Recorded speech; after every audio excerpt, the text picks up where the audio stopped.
Good. Are you interested and engaged with what's happening here this morning? Clearly not, no, but that's fine. But that's all right, it's the post-lunch fug, you're allowed. So look, my name's Timo. I'm just here, first of all, to introduce our next session and our host. Could you please welcome Mr. James Ford? Yes, do that. James, come over, man. So just before we introduce you and your film, a quick word. Who are you? Why are you hosting this session?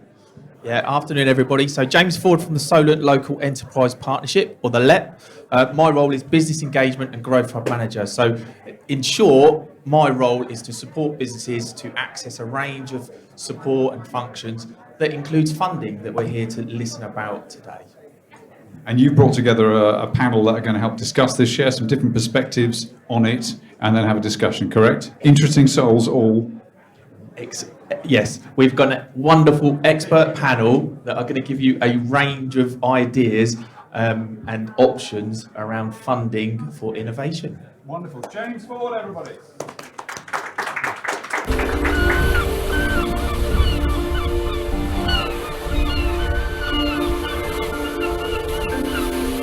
At the heart of the South Coast lies a gateway to the world,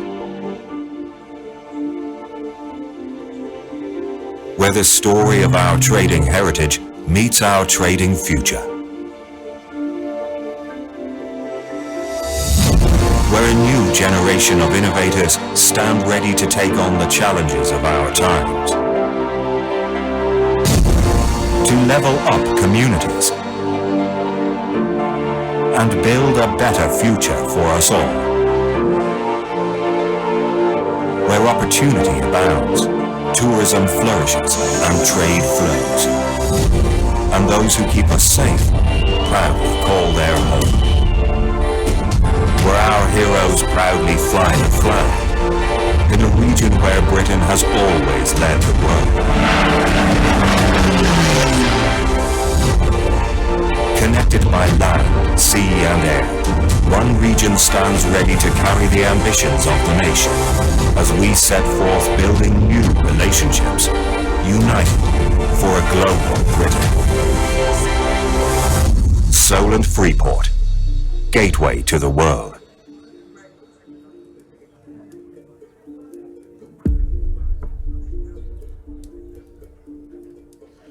Right. Yeah. Okay. So whilst the video's just finishing, I really wanted to just show that video because I thought it was our application for what was the Solent Freeport bid, which some of you may be aware of. I'm not going to stand here and talk about it, but actually I thought the video really showcases what the region is all about and some of the real key strengths in the region. Now, one of the things we're going to do today is talk about funding. Any innovation needs money. So we brought together a panel of experts just to give a few examples of the different types of funding that can be available to you and your business. So how we're going to run the session. So we're going to sort of 5-7 minutes for each speaker just to talk a little bit about, and then we're going to have a Q&A at the end. We do have Slido, I've been told, so if anybody does want to post a question, we will try and cover as many questions at the end as we can. We should have about 15-20 minutes at the end, or feel free to put your hand up when we get to the end. So I'm going to welcome our first speaker, who is David Legg in disguise. It's actually Bruce from KTN. David unfortunately can't be with us today, so David's from Innovate UK. But Bruce is from KTN, and he is going to talk to us about Innovate UK and a little bit of KTN as well. A little bit. Does this work? I'll tell you why I'm not very good at standing still. But I also haven't seen the slides I'm just about to present to you. So, yes, David Legg, unfortunately, at the very last minute was unable to attend, but as a group of innovators yourselves, you know that when you're presented with a challenge, you look at it and you capitalise on it and you optimise and you come up with a great idea, which means I'm going to step in for David Legg and do his presentation. So let's see what he may have talked about. Right, well, first of all, I work for KTN. Many of you would say, KTN, that's part of Innovate UK. No, we're not. We are an independent network. We're a network that I'll talk about a bit later on very briefly, but we are not Innovate UK. But I work very closely with Innovate UK as a region, South East. I work very closely with David Legg, along with others that I can see in the room. So let's just see what he would have presented, and I'll see if I can add some context to it. So work with me on it, because you're seeing it for the first time, as am I. Right, so Innovate UK, that is the government's innovation agency. It funds great ideas, but it's part of a government, comes under BEIS. BEIS orchestrates its funding operations through UK Research and Innovation, KRI. UKRI is the combination of research councils in many different scientific and engineering sectors, alongside that business-orientated facing area, Innovate UK. So they're all part of the same family, UKRI. And Innovate UK there, mission statement, which I'm just reading for you for the first time. Productivity and growth, making them a commercial success. It's about funding the really good innovation ideas to generate and galvanize the UK capability and innovation to make money and export that expertise outside of the UK and capitalize and make the UK absolutely the place where you do innovation. Innovate UK helps in two ways. It says it there, fund and connect. Making the right connections obviously makes very, very fundable ideas. They are the bank. They do have money that they will fund from the government. They're there to explore the potential of new areas, develop new products and processes, evaluate new business models. I'll explain that a bit later on.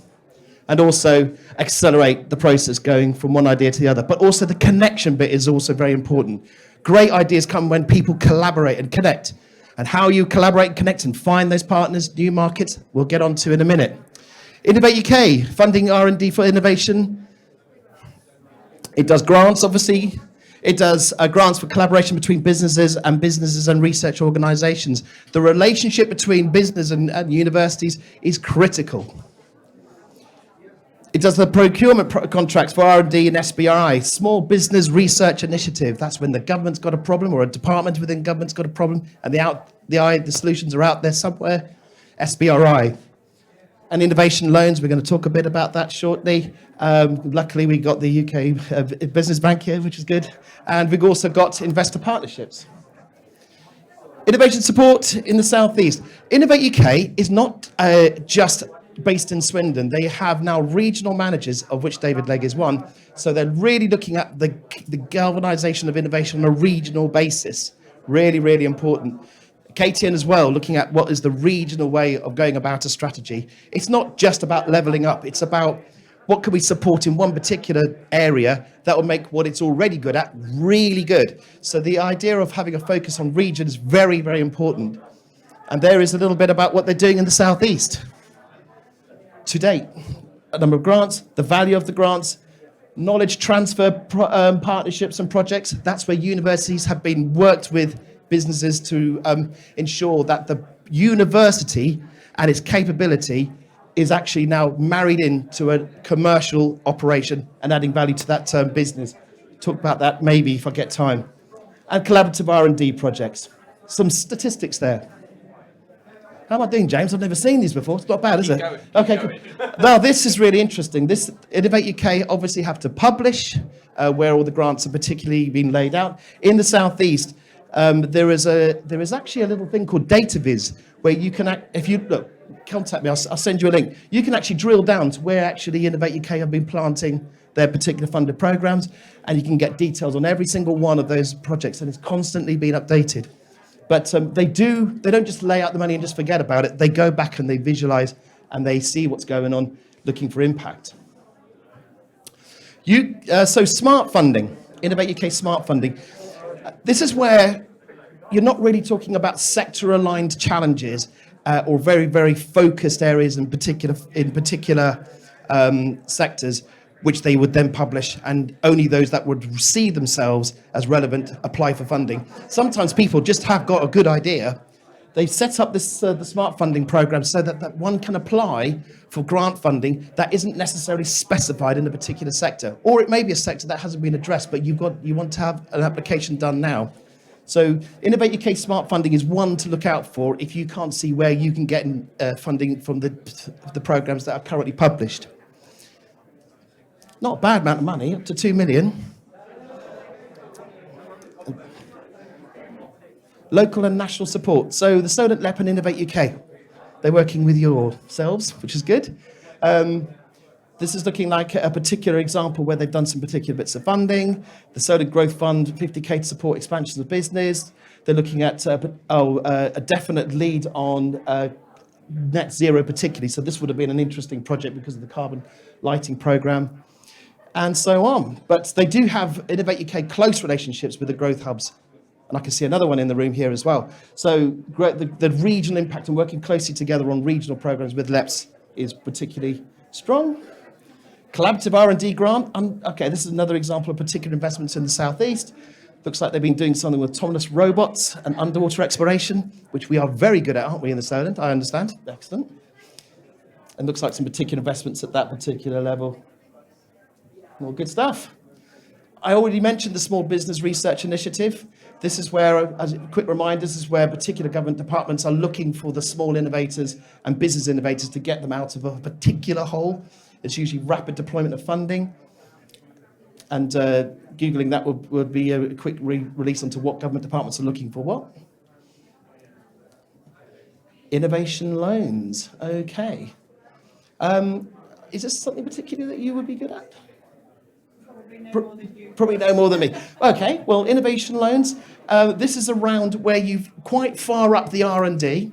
You're quite far up the TRL. You've done a lot of your own investment. You maybe had some grant funding to get you to a reasonable level of TRL. And it's about that final push for impact.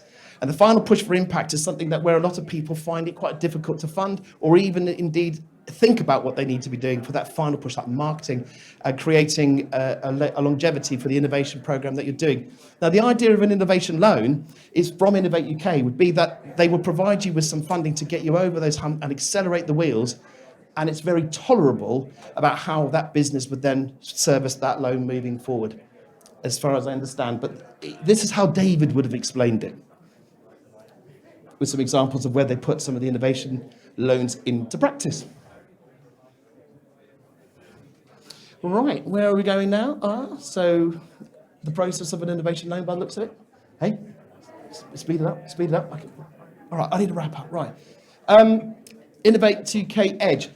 That is where particular strong businesses, high growth businesses that have been funded by Innovate UK would like to have that in-house support from business advisor. It doesn't matter, it's not sector specific, but Innovate UK Edge is almost assigned to you on a grant award, but there's no reason why you couldn't look at Innovate UK Edge and say, I'd like a bit of help with my business and I want Innovate UK to pay for it. It's funded by Innovate UK and they are local. Oh, I don't know anything about the KTN, so I'll move on from that. No, the Knowledge Transfer Network, we're here to make those connections for you and others, as well as Innovate UK. We organise the event programmes for the funding. We have 330,000 innovators on our CRM. We organise 650 events a year. We are just connecting people. That's what we do. You're looking for something, we'll find it. No wrong door. The catapults, shall we? Yeah, right. We all know about the catapults. They're very good. And we have the UKRR funding finder. Something to Google. That's a funding finder. People looking for funding. Thank you, says David Legg. Now that needs a big round of applause. At the best, like, big round of applause for Bruce. I'm supposed at the best of times, that is very difficult to explain, but he's done a wonderful job. All I would say, anyone that wants any further follow-up or information directly with Innovate UK, we can connect you directly to David, who is happy to follow up with any of you and have a conversation about what that means for your business. I would stay, but I'm supposed to be judging right now. So I'm going to go. Right. Anyway, our next speaker, so I'm going to bring Adam. Adam's going to from Intrepid Minds. Now, hopefully, Adam is going to bring some of that to life as a business that has actually accessed Innovate UK funding. So over to Adam. Can I use this one? So,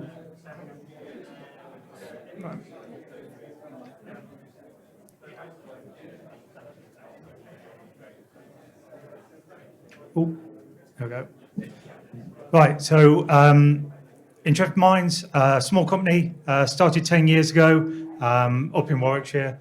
Myself and a friend round a fire pit, having gin and tonic, felt like we needed to start a company because we hated all the red tape that was out there and we hated our bosses and various other things. So we started a company.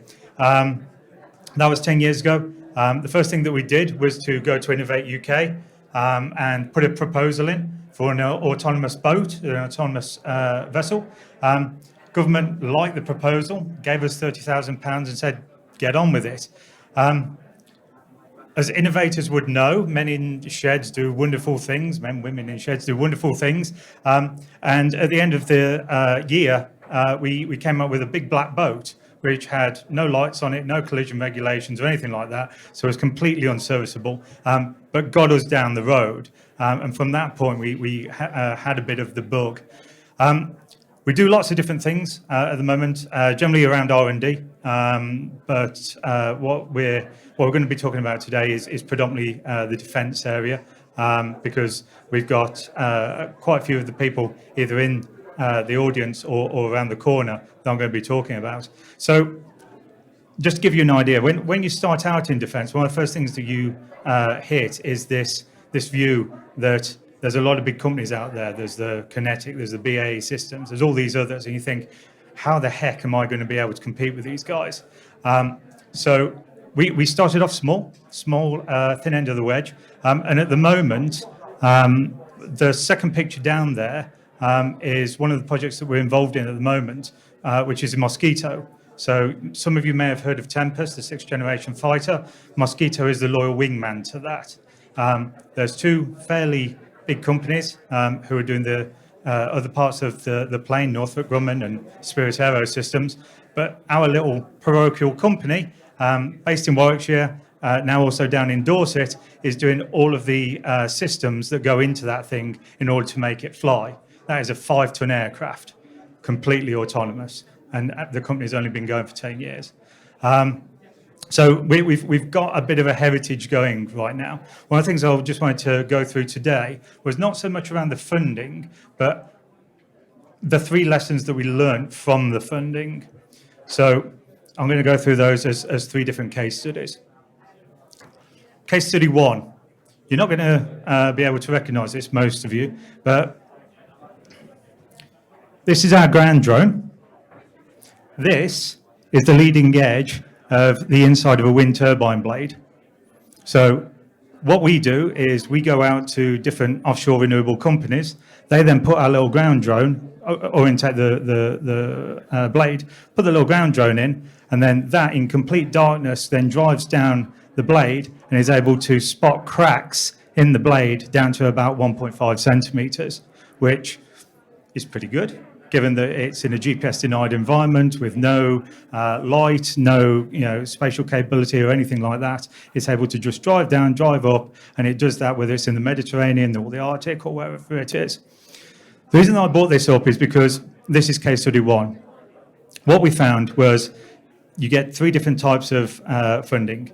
There's the complete package, or the whole package. So this originated from an OIX bid, which is, again, part of the Innovate UK family, where you put together a proposal, a company comes along, subscribes to that, and then they give you they give you the money, not just for the R&D, but also potentially to go and buy some of these afterwards. So this has been going on for a year, putting these into blades all across the world, demonstrating that we can do it all around the world. And the company that has paid for this development is now going to buy 150 of those offers.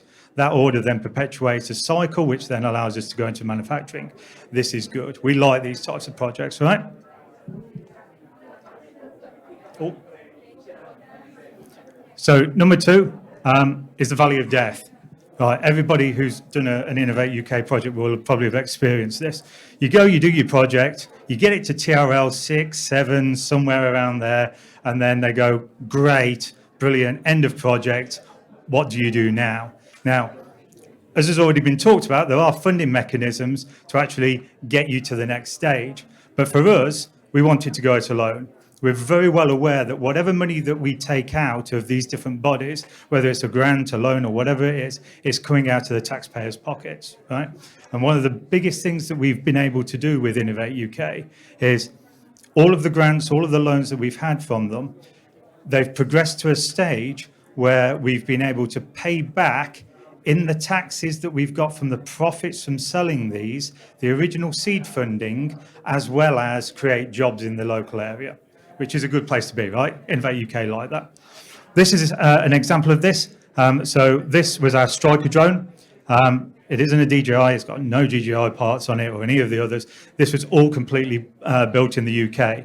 All the parts come from the UK, the EU, or the US, which gives us great supply chain.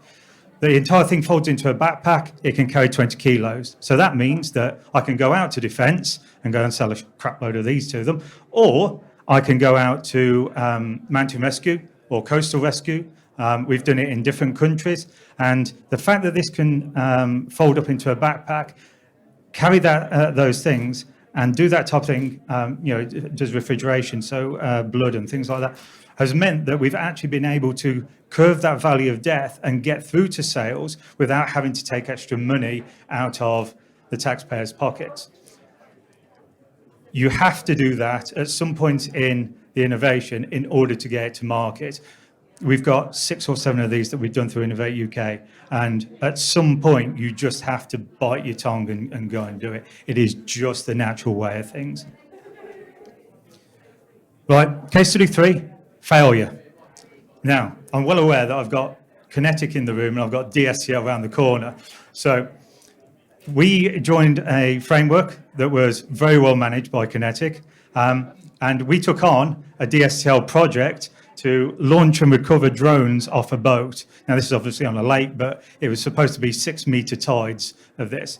And so we put in a proposal and we got it, woohoo. Then we found out there was actually only 2 companies who went for this proposal because we found out it's bloody difficult, right? We'd done it for a year, we got to the end and we completely failed, like really bad.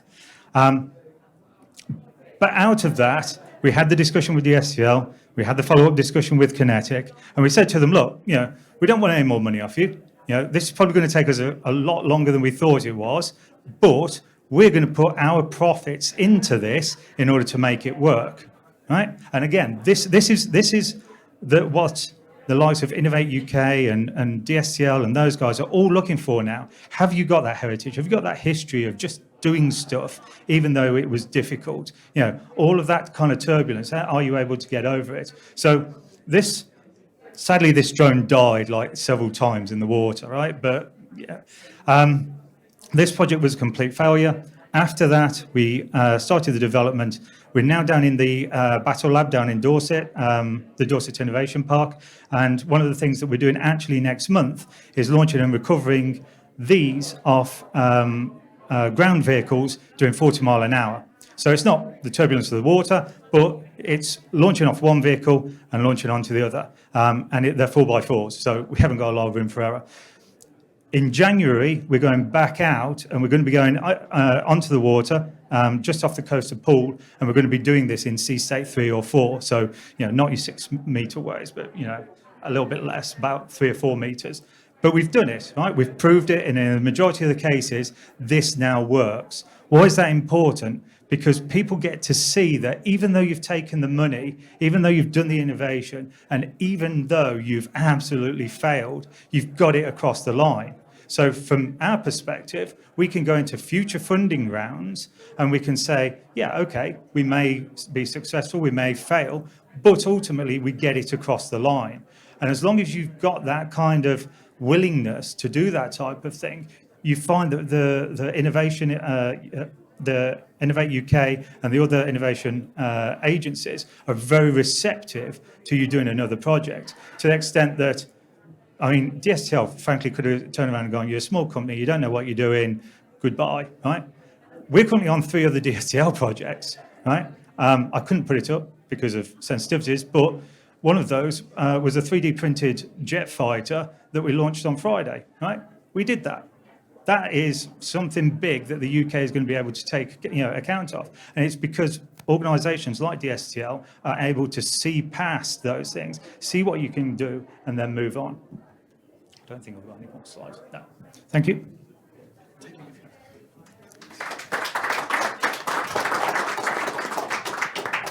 Thanks, Adam. I personally think it's really powerful listening to someone that's been there, done it, failed, and is doing it again. So all I would say is grab Adam afterwards if you want to know how he did it and how you can do it. So nice segue link in to introduce Tony to the stage, who's actually from QinetiQ, and he's going to offer a perspective from the funder and how they operate. Tony. Hopefully I can use that as well. Yes, good. It's almost if we planned it that Adam went first and then followed by me. But I'm going to give us quite a strange presentation, mainly because I thought it quite useful, first of all, to let you know who QinetiQ is, because I would suggest that most of the people in the room haven't got a clue who the hell we are, which is good and bad at the same time. And even those of us who work for the company don't know what half the company does at the best of times. So I've put this slide up to begin with, mainly because we are a big company. You know, we employ 6,000 people. We're completely the other end of the kind of line from where Adam is, with a small company. But actually, you know, 6,000 people kind of belies the fact that actually we may look like a big company, we behave as a small company, which I'll come to on to another few slides. I'll link it into the innovation and the money side of things later on. But as you can see from that picture, is that we do more than just do R&D. We also do, half the company does test and evaluation. So what comes out at the end of the pipe? So when Adam's saying about some of the capabilities that he's been working on, is that when somebody wants to buy something, is that with some of the activities that we do is to make sure it delivers what it says on the tin. And so what we do is operate on behalf of the Ministry of Defence a number of ranges, facilities, etc., to prove, because it's got to work, and it's got to work all the time, or the majority of the time, because people's lives are at risk. So I think you could say people's lives are at risk in lots of other sectors. So it's important to think about how we then think about how to measure that effectiveness of the technology, and how innovation comes into this is really important, because that uncertainty is something which, again, we address in some of the activities that we undertake. So as you can see, we've got various contracts, we've got various activities.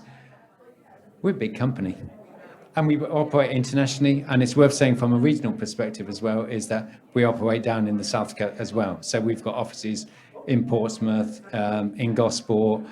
Farnborough is a little bit further north, but we've got a significant footprint in the south. So when I said we're a big company, but we have behaved in a rather small way, is that we've got interest in all those technologies. And as you can see, they're really quite disparate. So it's not as if we've got lots of people. We've got thousands of people who are interested in autonomous systems, for example. So that breakup of suddenly says, well, actually, we're a large company with a small company mentality.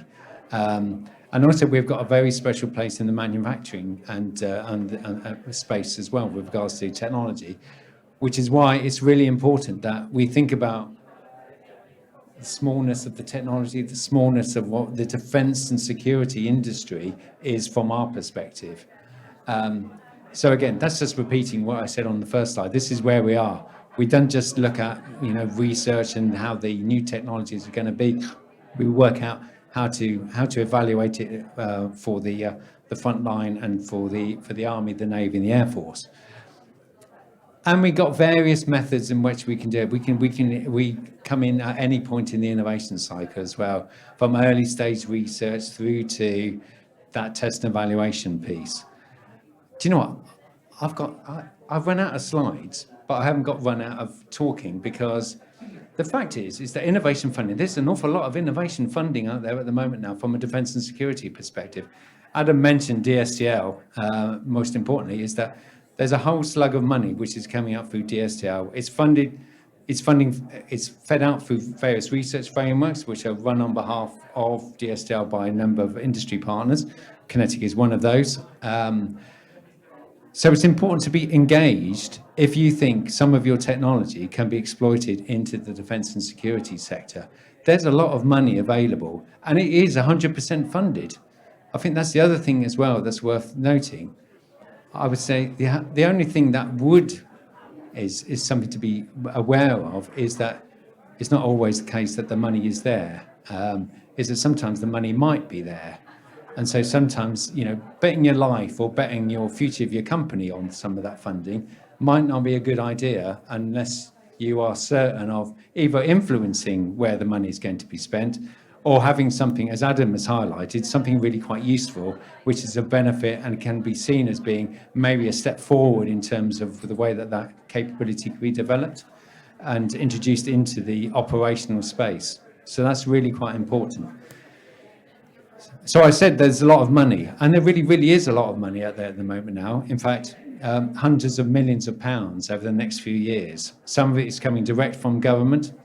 Some of it, as Adam's highlighted, is coming through DSDL research frameworks. So that funds really quite low TRL kind of technology areas, which covers the breadth of those areas that I mentioned before. Can I go back? That's only some of the areas that DSDL covers. That's some of the areas that we cover as well.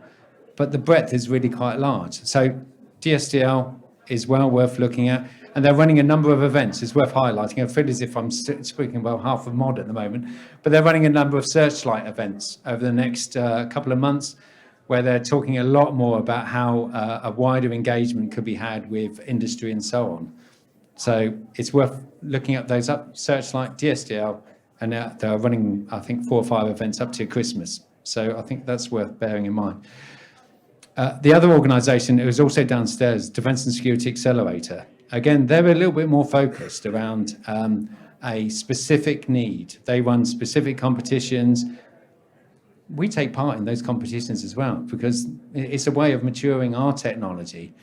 And it's worth highlighting as well is that majority of the work that we do and through DASA is through partnership as well. So we work with small companies.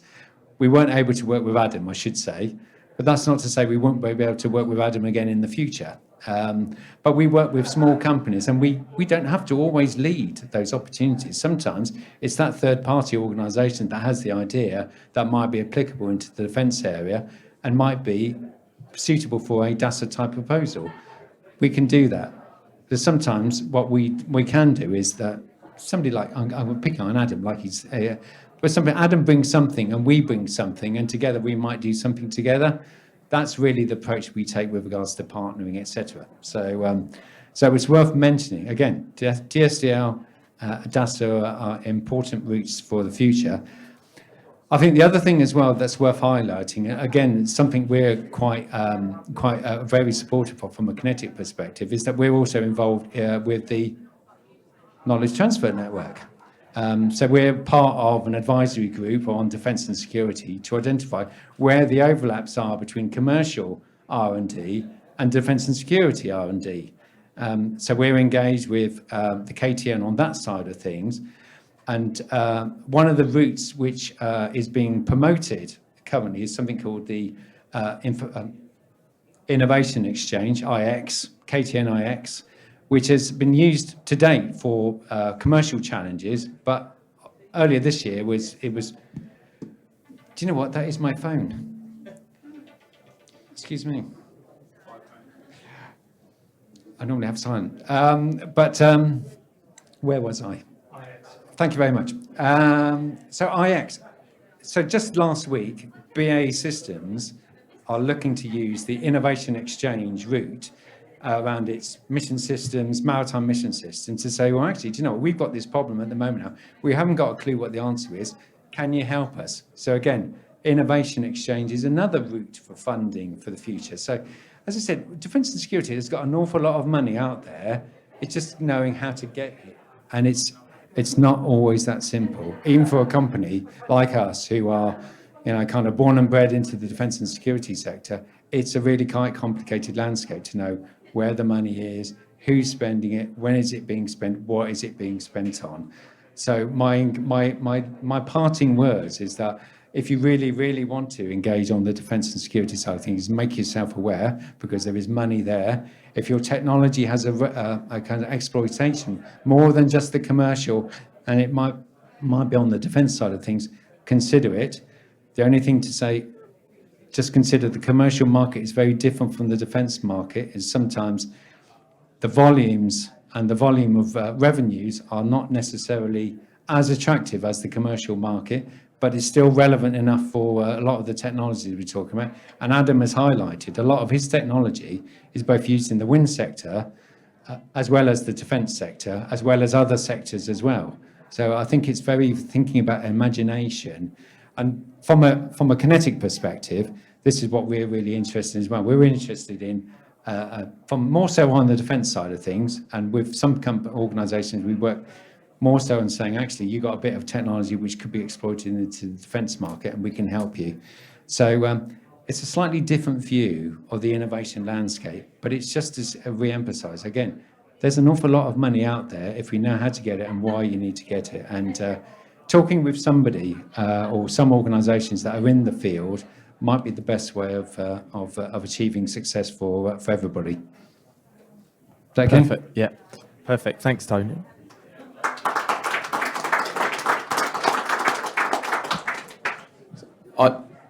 One thing I'd say, I'd love everybody's passion that talks about this, because I'm dying here thinking he needs to get off. I need to get him off and get the next speaker on. But the passion, you can see the passion. And one of the themes coming through that I've seen already is how people collaborate as well, working together, talking to people. So events like this, bringing people together and putting opportunities in front of people.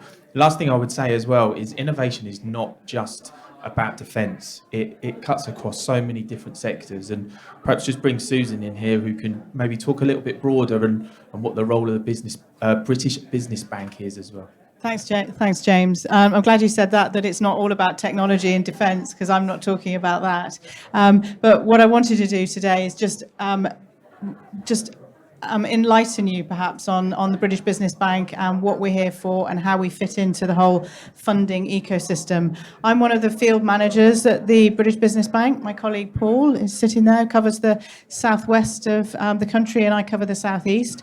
And we're effectively the eyes and ears of the bank out there in the field. And two main parts of our role is raising awareness of the bank, which is one of the reasons that we're here today. And secondly is actually to speak to businesses, intermediaries, funding providers, banks, stakeholders, to understand what's going on the ground with real businesses. So we're talking from a place of knowledge when we're informing the bank about its policies and ultimately up through to government. Because the British Business Bank, if I can, is that going to move on? Wrong button. Oh, that's not come out very well. I shall move on to, one of my slides is missing.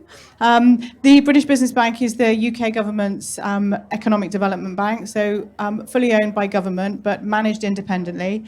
And arm's length, it's our job to help make the finance markets work better for smaller businesses. So the next slide there is just reading the top lines there is the key objectives for the bank, right from increasing the supply of finance through to looking at how to make sure that we've got a diverse market out there for funding, and a number of different objectives. And one thing that's really important right now is a new mission just published last week, which for some reason, the wrong slides are here. Because the one objective that's added to this is that we have a role to play in helping smaller businesses with that drive to net zero and that transition to net zero. So the British Business Bank's renewed mission is to look at sustainable growth. It's not just growth for growth's sake. It's looking at how we can all create a sustainable future. And I think that's really important in terms of innovation and innovation funding. And that is part of the work that we do is helping businesses make sure that they're finding the finance that's best suited to their needs, and that's what everybody's been talking about today. And we also publish some research to underpin this, so we're actually letting our research inform the market and making sure that we can help plug those gaps, which is really key with our role from government. In terms of the way that these are definitely different slides than I got because there were only 4 slides, and I shall probably avoid moving on the slides anymore. Just working through those, through that range of funding from startup to scale up to scaling ahead, it's important to see where we fit in all of that. And the key role the key point to get across to you is that we're a funder of funds, effectively, sitting behind the financial partners to help make the markets bigger, have more impact and more reach. So the work that we do either co-invests with the private sector or provides those guarantees in order to help the commercial banks or other lenders or other funding providers get the money out to the innovative companies that need it most. But in terms of what that means for you, 40% of businesses broadly have external finance in their businesses right now. That's increased over the last year. But what that means is it's really important to find the right finance wherever you are on your journey. And one thing that is important, especially earlier stage, is looking how you can build value potentially before selling equity, for example. So finding out all of those different options and some of those programs from startup funding. And what some people are not aware of is that you can borrow, each founder of a business can take a personal loan against the business up to 25,000. But in some of the more technology-driven companies, you might have 4 founders, for example, and each of those 4 founders can take a loan of up to 25,000. So, and I think that's one part that is not necessarily taken advantage of, with a fixed rate of interest backed by government, and that's a really good sort of baseline place to think about in terms of early stage. And then you'd start moving through that funding rounds to business angel networks and into smaller VC funding. And with those, the British Business Bank puts its funds alongside private investors to help make the pot bigger. And I think that's, in terms of the Southeast, and I'll use my figures, and Paul might know his own figures, over £800 million over the last year or so has gone into Southeast companies. A good proportion of those through the COVID schemes, the emergency loan schemes that the British Business Bank has managed on behalf of government. But I think hundreds of thousands of businesses have benefited from that. And we've seen that. And the bank is there when the markets don't work so well, and which is a bit counterintuitive, and we've all seen that over the last year. If the markets were all working really well, the British Business Bank wouldn't need to be here. But we're here to help make those markets work better, and there's a finance hub, which is a place to go that can help you understand wherever you are on your business journey, what type of finance might be there to support that. And I work with a lot of our partners. My job's all about joining the dots as well. That's been talked about. Bruce talked about that at the beginning. I connect up, and we have more of a strategic relationship with Innovate UK because government is driving innovation funding as well. And DSTL mentioned that earlier this morning, and it's really important that we connect up. Elizabeth from Tech Nations sitting down there. I speak to Elizabeth and Malcolm from some of the business support organisations. So they're connections that I can make in those intermediaries. But what's really good being here today is actually talking to real live businesses like you to understand what's going on the ground. But I would direct you to the Finance Hub or the British Business Bank's website to understand more about what we do. But more than happy to take some questions. Thanks, James.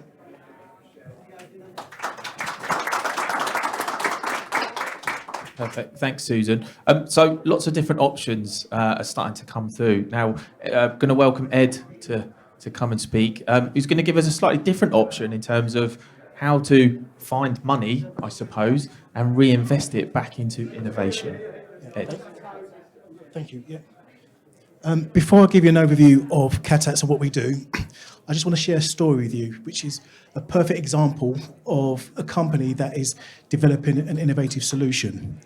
So we have K9 the dog. He's a talking dog.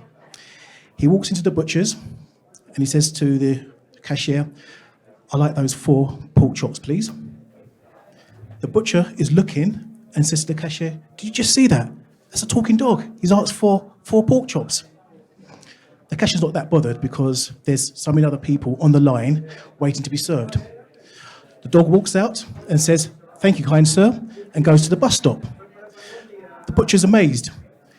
He comes out of the butcher shop and follows the dog into the bus stop. The dog gets on the bus, the butcher follows him, and then 3 stops later comes out, walks to the zebra crossing, crosses the road, and goes to the house.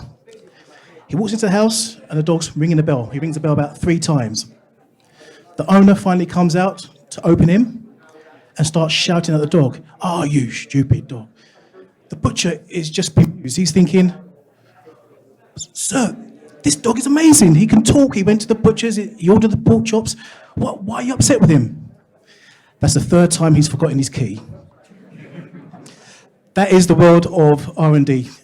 Taking a lot of time, taking a lot of effort to develop an innovative product or process. But with that, there's an element of risk. There's also some sort of advancement, but you're handling a lot of uncertainties. I mean, Mark, you mentioned it in your slides about some of the projects that have failed. At Catax, we're here to help those businesses. We're here to help them make that claim through R&D tax credits, through patent box. And my suggestion is that we've talked about how you can access grant funding, but then also look at what I call back to the future. You're looking back of what you've done and how you can make a claim for the activity and the work you've done. And also my colleague Chris here, he's responsible for grants, will help you access and at least make that claim through grant funding, because we've now realised that even to obtain such a funding is such a minefield and there's such a challenge. And as a business owner, you're spending a lot of time trying to make your product or process work. So we are very much in the world of ensuring that the R&D legislation is easily manageable, and our process is really to work alongside your businesses to help you make the claim that you're entitled to. Key qualifying guidelines is that the project should be technology or science. There should be some sort of advancement, or if you're duplicating what already exists, the key thing is that the information is not readily available. So if it's a case that you're creating a project whereby the information is already there, and in order to manage it, it's simple, that's not R&D. If the information isn't already there and there's an uncertainty and you're trying to manage how exactly you're going to manage that uncertainty and how exactly you're going to make that project work, think about the time and the effort that's been taken in order to make that project work.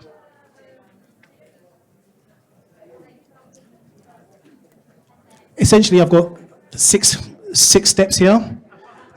In a nutshell, what we're saying is we're there to do the heavy lifting and we're there to help you along the stages.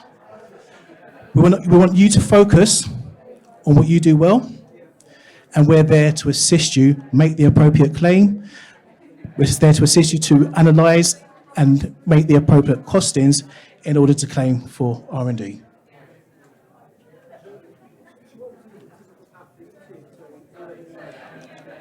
Again, we're based in the UK and Canada, and we have a team of specialists from the steps of the surveying to the technical write-up to the actual analyst and the tax analysation.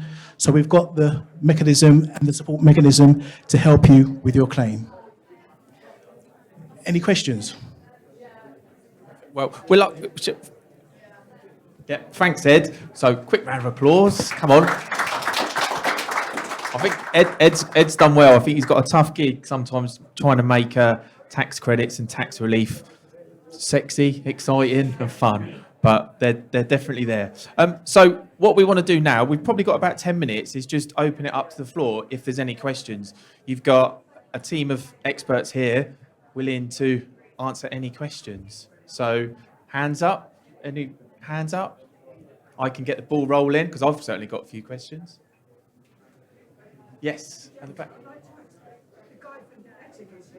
How do small businesses get an introduction to become part of a possible supply chain and take advantage of supply chain opportunities? For example, a precision engineering company specialist or something.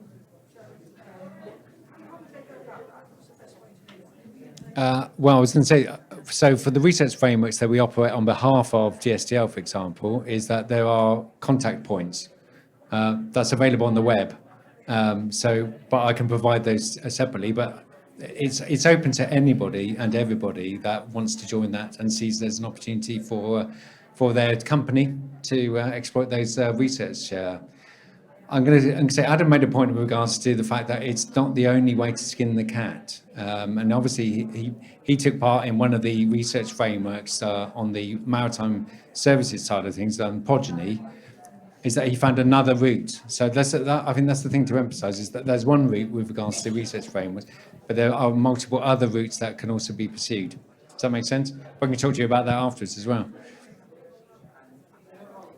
Any other questions? I've got a question for Adam. In your application, who wrote it for you? How did you write it? Did you get any help? Was there any help out there for you? So the early ones, no, because in the embryonic days of Innovate UK, nobody knew about them, so it was a bit of a free-for-all. It's gotten more and more concentrated, so there's companies out there that are always filling my inbox. Tabat is one of them, who will write your bid for you. But experience has told us that something like an Innovate UK bid, there's 12 questions. It doesn't matter what the subject is that you're going for. It's the same 12 questions. So frankly, pretty much half of the bid is written for you if you've written your previous bid and it's good. And that's just all about the innovation. And you tend to find that in a lot of these, you have to be collaborative. So a business will collaborate with a bigger business, will collaborate with academia. And nowadays, there needs to be a business case for this. So there needs to be at least one end user. So if you've got 4 organisations, at least one person in those organisations is going to know how to write a bid properly, right? So you could go to these companies. We choose not to. We've got decent bid writers ourselves, and all the other organisations do the exact same type of thing. At the end of the day, it's about putting your case across. As long as it is something where, yes, there's a little bit of risk, but it is taking steps in the right direction, not just incremental development, and somebody's going to buy it at the end, and they can, the government, the tax-paying, entity can see that there's going to be, tax coming back to them through VAT, that there's going to be jobs created in the local area and all that type of thing. That's what they want to hear, right? I mean, it ain't rocket science unless you're writing a bid on rocket science. Thanks, Adam. Oh, question at the back. Thank you. I didn't want to shout. So can I just sort of build on your answer a little bit? As somebody who has to review a lot of applications, you can engage beforehand. You will not get any privileged information, but you will learn about what's important to your customer. And so many of the things that I have to review come to me with an assumption, and therefore they miss the mark completely. So, for example, DASA downstairs, the Defence Accelerator, they have regional advocates who will come and talk to you and will even hook you up with the right part of defence in order that you understand better what it is that you're actually wanting. It's all very well turning and going, I've got this fabulous box and I can paint it green and it will meet all your needs for storing stuff in, but you've not actually scoped that. You've not done the technical consulting part. So my encouragement to you is actually understand what the problem is that the customer is facing. When it comes to other funding bodies, I also do a review for the research councils. Again, understand the business space that they are trying to fund and what it is, what level of TRL that they're looking at, and especially if it's a themed call, don't try and stretch the definitions. People aren't stupid. So. Some great advice. Couple of last questions, and we'll just wrap up. Quick one for you, Ed, perhaps. So tax credits. If I'm a business and you can save me money, how much does it cost me? What's the cost to me? Well, it shouldn't cost you anything. It's essentially the work that you've done already and the time and effort that you spent to make that project work. So ultimately, our fee structure is very much a no-win, no-fee. So we will only claim a percentage of the benefits that you do get, and that can vary. Perfect. And any last questions from the floor? I've got last one probably for Tony about IP. So if I'm working with QinetiQ, who owns that IP? Oh, tough one to finish on. To be honest, it's going to say it depends, really, because I think, I love using Adam as a kind of stooge for this, is that his company is all about creating intellectual property. How that is then exploited into the marketplace might be through a third party, but that IP is protected. So from our perspective, we think about what his IP is, we think about what our IP is, but we don't seek to own his IP, because his IP might be exploitable into something we're interested in, but it also might be interested in being exploited in something else. So it's very much, because I think large companies get tainted with trying to own intellectual property. I think it only makes sense if there's a partnership approach to everything. So, and that covers intellectual property as well. Yeah, it depends on the funding mechanism also. And this is obviously a really great point when it comes to the funding, is in a large case of these with Innovate UK, the IP is with you. DSTL, the IP is with you, but they have certain kind of license rights to it. You never get kind of screwed out of this type of stuff. It sits with you. You still retain that ownership. It's worth obviously reading the fine print, but yeah, we had that at the start when we were a small company. We thought we were going to just get screwed over by everybody. It just isn't the case. I think that's really useful, because sometimes, certainly businesses that I've spoke to, that's the perception that they lose that IP and they're giving that away to the funding body. But that's pretty much our time for today. So hopefully that has been useful to people in the crowd and people online.